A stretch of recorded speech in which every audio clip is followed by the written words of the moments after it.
Sebetulnya yang saya ingin itu sampaikan itu sudah pernah disampaikan dalam pertemuan-pertemuan sebelumnya ya.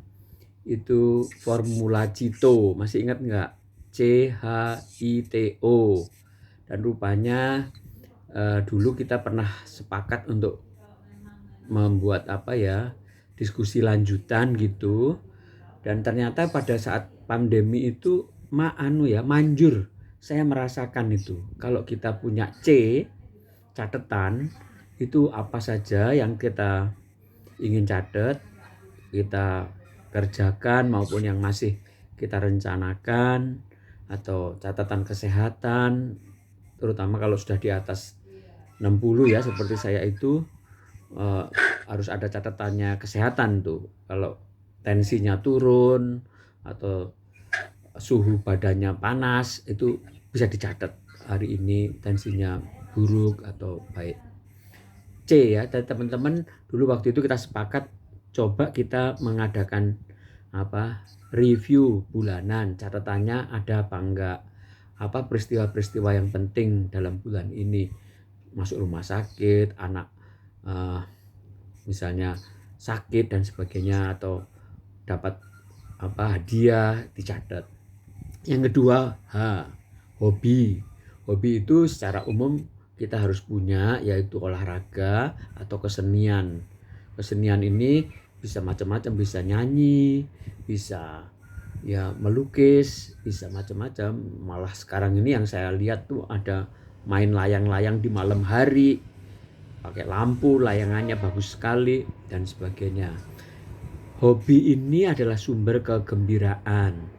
Teman-teman, saya pesankan dari dulu, jangan tidak punya hobi.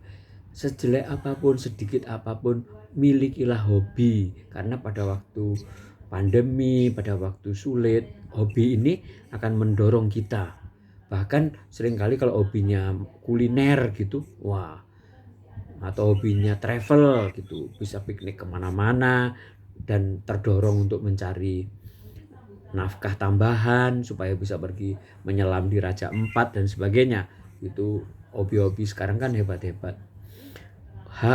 Terus I itu idea, ide itu rencana, ide itu cita-cita. Kita harus punya cita-cita jangka panjang. Memang kita tidak tahu sampai kapan pandemi ini berakhir. Bisa bulanan, bisa tahunan, dan biasanya tuh korbannya banyak sekali. Pandemi yang sebelumnya itu tahun 1918 sampai 1920 itu 2 tahun. Korbannya 50 juta orang yang meninggal. Termasuk buyut saya perempuan dan buyut putri. Buyut kakung meninggal pagi, buyut putri meninggal sore. Nenek saya waktu itu baru umur 11 tahun, hidup yatim piatu jadinya. Dan nenek saya juga meninggal juga kena wabah difteri tahun 1938. Jadi kita itu udah biasa lah, ini penyintas namanya, orang-orang yang selamat karena melewati berbagai macam pandemi. Itu ide itu ya, ini ya yang menolong saya selama ini.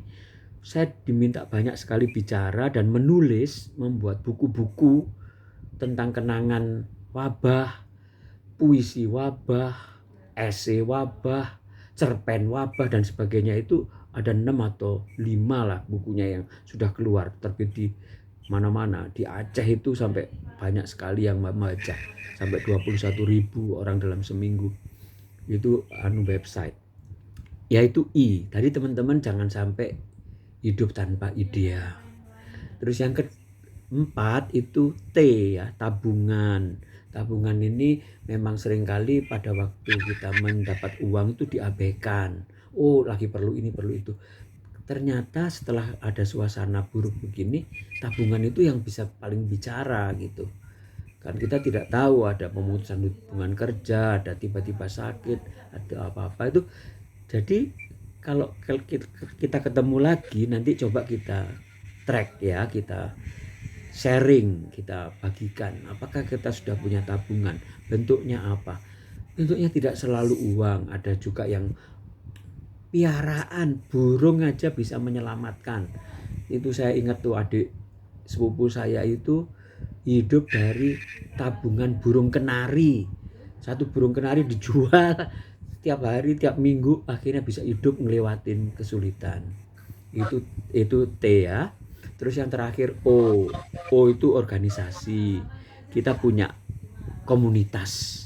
Kita punya pengajian, kita punya kalau ada yang gereja atau ada RT, ada RW, ada kampung yang saling membantu dan sebagainya. Jangan sampai lepas. Nah, nanti kalau kita ketemu juga kita bisa sharing. Kamu organisasinya berapa? Kamu ikut komunitas apa saja gitu.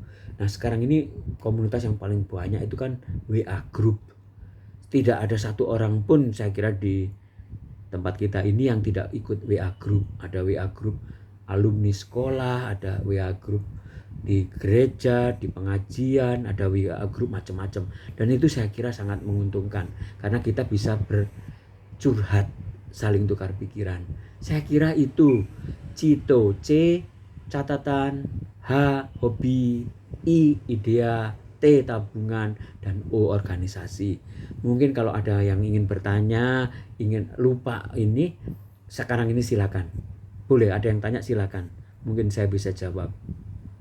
Kalau enggak sudah jelas, gampang, tapi tolong mulai nanti dibikin catatan.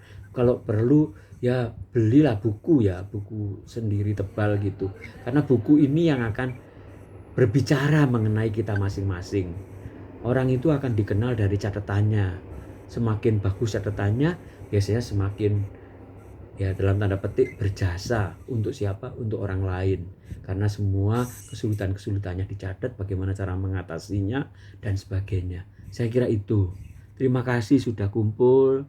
Saya yakin kita tetap bersemangat. Saya yakin kita masih punya cita-cita 2 tahun lagi, 3 tahun lagi, 5 tahun lagi, dan sebagainya. Terima kasih teman-teman. Terima kasih Ibu Yusni, Anto, dan lain-lain. Ada pertanyaan nggak ada? Jelas kan? Ya, terima kasih Pak. Terima kasih Pak.